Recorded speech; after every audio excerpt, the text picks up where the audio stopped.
Okay, तर ही note आता मला वहिनीने दिली आहे. ओके, आणि ही नोट मी त्या दिवशी मिठाई घेतली होती, 500ची नोट घेऊन गेलो होतो आणि तेव्हा त्यांनी सुट्टे दिले.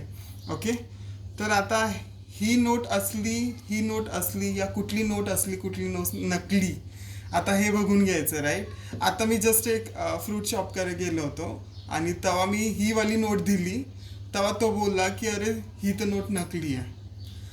ओके, सो मी बोललो काका ही तर नोट मला मिठाईवाल्याने दिली, काय फरक आहे ह्याच्यामध्ये आणि नकली कस काय. ओके, मी बोललो ह्याच्यामध्ये महात्मा गांधी तर दिसत आहे, बघा तुम्ही असं.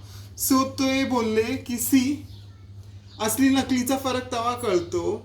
ओके, जेव्हा असली नोटमध्ये महात्मा गांधी प्लस 100 रुपये दिसतात आणि जेव्हा इथं फक्त महात्मा गांधी दिसतो, 100 रुपये नाही दिसत.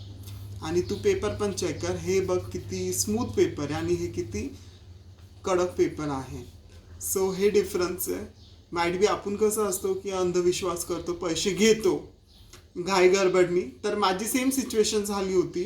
ओके, मी घाई गडबडीमध्ये पैसे घेतले, बट मी हे बघायचंच विसरलो की ही खरंच असली आहे की खरंच नकली आहे. यांची तुम्ही साईज पण बघू शकता, माइट बी की थोडं लेंथमध्ये पण डिफरन्स आहे. सो धन्यवाद.